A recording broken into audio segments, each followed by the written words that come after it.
dulu. Assalamualaikum warahmatullahi wabarakatuh. Selamat pagi teman-teman semuanya. Salam sejahtera bagi kita semua.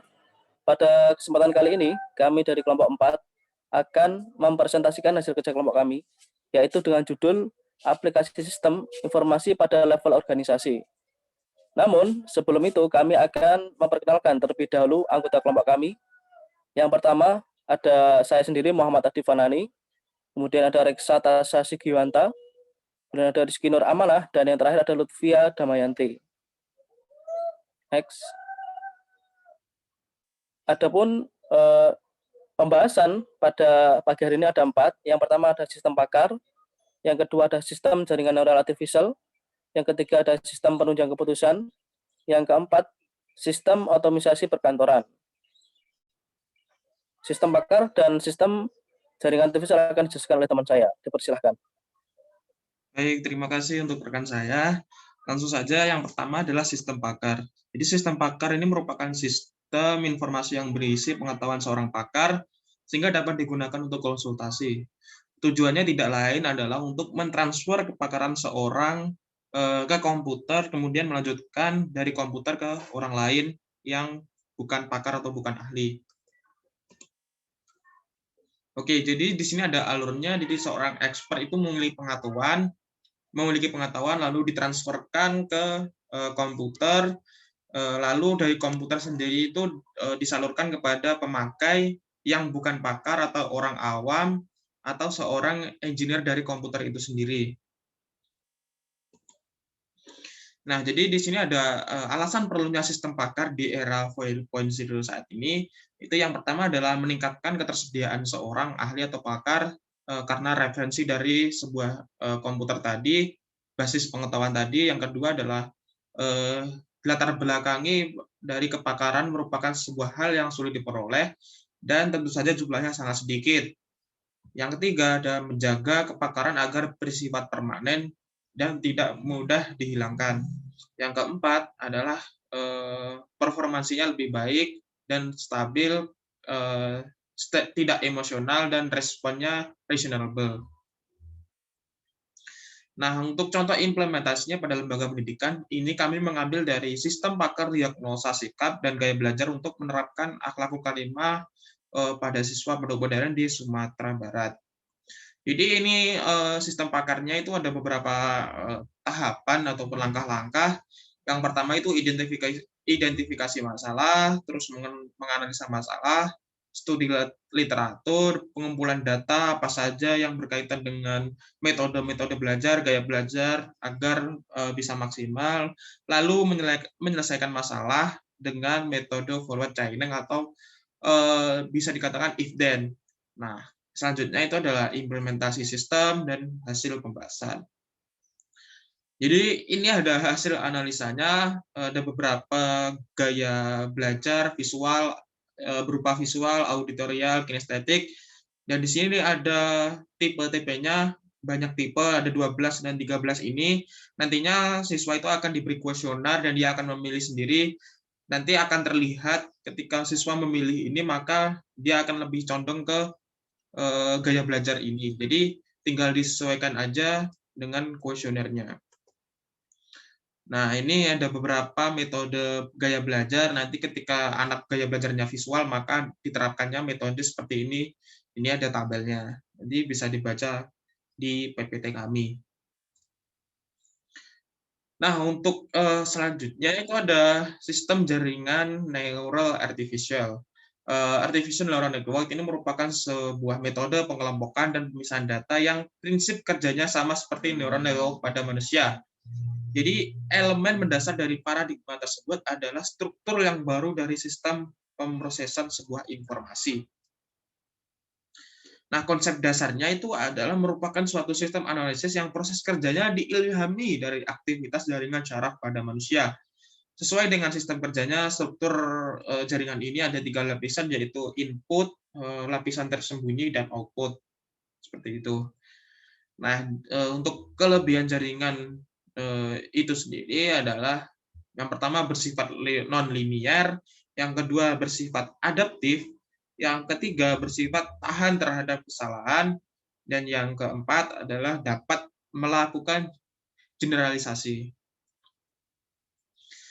Kegunaan dari artificial neural network sendiri itu ada yang pertama perkiraan fungsi atau analisis regresi, peramalan dan juga prediksi, termasuk juga time series atau modeling. Yang kedua itu ada klasifikasi, pembentukan pola, pengenalan pola, dan serta urutannya untuk mengambil keputusan. Yang ketiga ada pengolahan data, dan yang keempat robotik. Nah, untuk contoh implementasinya pada lembaga pendidikan, kami mengambil contoh dari sebuah sistem, yaitu prediksi nilai ujian nasional produktif sekolah menengah kejuruan menggunakan metode neural network di SMK Negeri 1 Pringapus Kabupaten Semarang. Nah, jadi prediksi ini menggunakan sistem neural network yang menggunakan sebuah software rapid remainder yang langkah-langkahnya sebagai berikut, ada pengumpulan data, lalu training and testing, lalu dilanjutkan dengan algoritma dari sebuah software itu sendiri, yang di dalamnya ada menentukan neuron dari hidden layer, menentukan training cycle, menentukan learner rate, menentukan momentum, terus dilanjutkan dengan hasil dan juga evaluasinya. Nah, dari hasil dan evaluasinya tersebut nanti diketahui RMSE-nya itu tinggi atau rendah. Jika rendah itu merupakan sebuah neural network yang optimal. Jadi sistemnya bekerja optimal. Nah, untuk mempelajari ini juga perlu studi lebih lanjut, maka kita hanya mengajikan langkah-langkahnya aja. Seperti itu. Untuk selanjutnya bisa dilanjutkan oleh rekan saya. Baik, selanjutnya saya akan menjelaskan tentang sistem penunjang keputusan. Pada sistem ini menggunakan dan memanfaatkan data dan model yang diinput oleh pengguna untuk menyelesaikan masalah-masalah dan memberi solusi alternatif sehingga memudahkan pengambilan keputusan dalam suatu masalah tersebut. Sistem berbasis teknologi informasi yang mampu memberikan dan mendukung kemampuan pemecahan masalah maupun kemampuan komunikasi untuk permasalahan dalam suatu organisasi maupun perusahaan.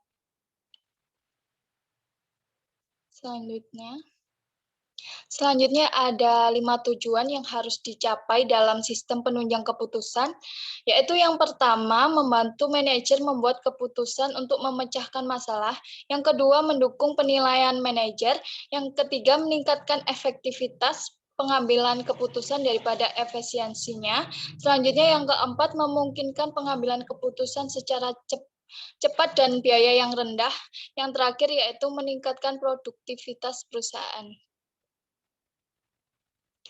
Selanjutnya ada contoh implementasi sistem penunjang keputusan pada lembaga pendidikan, yaitu diambil dari implementasi sistem informasi manajemen dalam pengambilan keputusan bagi pemimpin di Yayasan Universitas Labuan Batu. Tesis ini diambil dari Rodia Siregar. Selanjutnya ada langkah-langkah implementasi sistem informasi manajemen dalam pengambilan keputusan bagi pemimpin di Universitas Labuan Batu. Yang pertama, membangun tim pengembangan sistem informasi manajemen.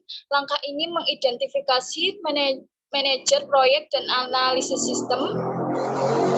Yang kedua, perencanaan konsep sistem informasi manajemen, yakni setiap ketua sekolah tinggi dan tim pengembangan yang merencanakan apa yang dimaksud oleh sistem pengembangan. Di dalam ini diidentifikasi yaitu siapa pengguna sistem informasi manajemen. Yang ketiga, menyediakan infrastruktur, baik perangkat lunak, software, maupun perangkat keras, hardware. Yang keempat, rapat bersama stakeholder untuk menerima umpan balik atau feedback. Yang kelima, rapat ketua-ketua sekolah tinggi untuk mendeskripsikan tentang kepentingan pengembangan sistem informasi manajemen tersebut. Dan hal yang lebih penting pada tahap ini adalah permintaan dukungan anggaran untuk pengembangan sistem informasi manajemen tersebut.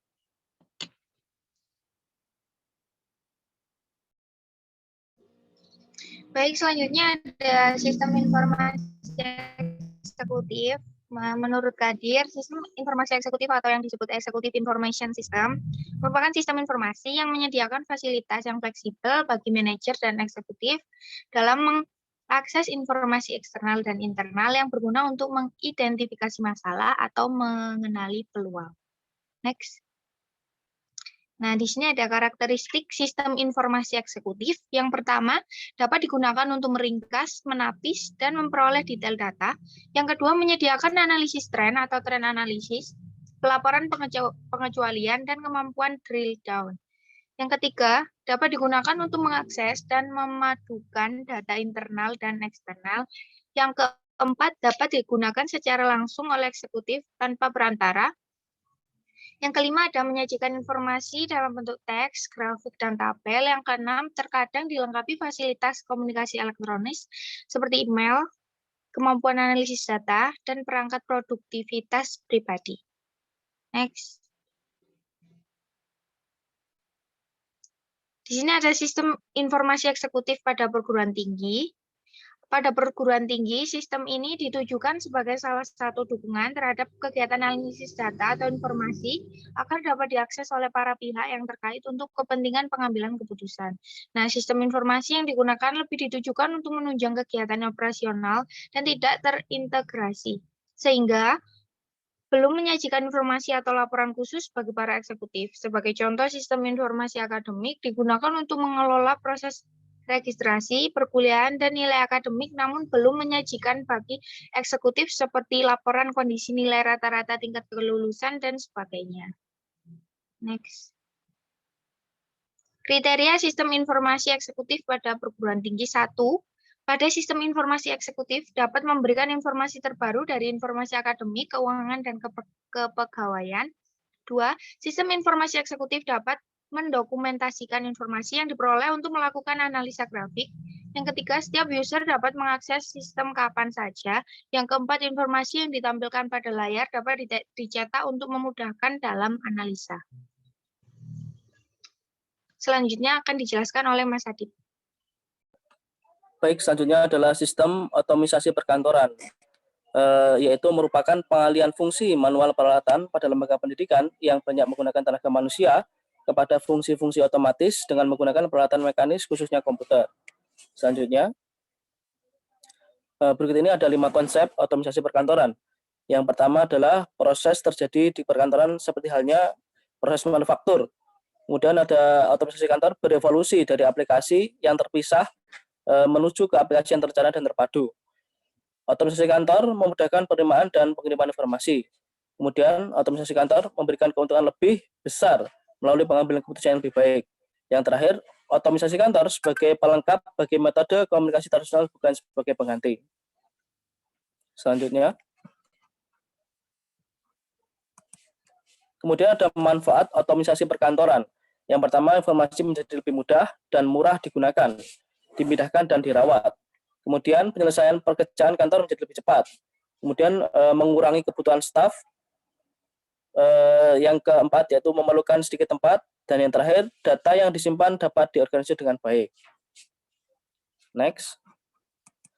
Nah, berikut ini adalah macam-macam aplikasi otomisasi perkantoran. Ada 11 yang juga sering digunakan dalam lembaga pendidikan. Bisa dilihat mulai dari word processing, ada electronic mail, ada voice mail, ada electronic calendaring, dan lain sebagainya. Bisa dibaca sendiri pada PPT kami. Selanjutnya, nah, yang terakhir adalah sistem aplikasi SIAM UB. Dari kelima poin-poin di atas dapat kita lihat representasinya melalui sebuah aplikasi yaitu SIAM UB. Yang pertama, sistem pakar dalam SIAM dapat direpresentasikan dengan fitur sistem informasi jadwal kuliah. Untuk sistem jaringan neural artifisial dipresentasikan dengan sistem presentasi absensi dan sistem pengolahan IPK mahasiswa. Sedangkan untuk sistem penunjang keputusan dan sistem informasi eksekutif, tentu jelas SIAM adalah sumber pokok karena memuat informasi yang berkaitan mahasiswa untuk kepentingan pihak terkait. Dan untuk sistem otomisasi bisa kita lihat pada sistem pembayaran UKT terhadap keberlangsungan studi mahasiswa. Next. Demikian tadi presentasi dari kami. Ada kurang lebihnya mohon dimaafkan. Jika ada pertanyaan bisa di chat dalam kolom komentar. Wassalamualaikum warahmatullahi wabarakatuh.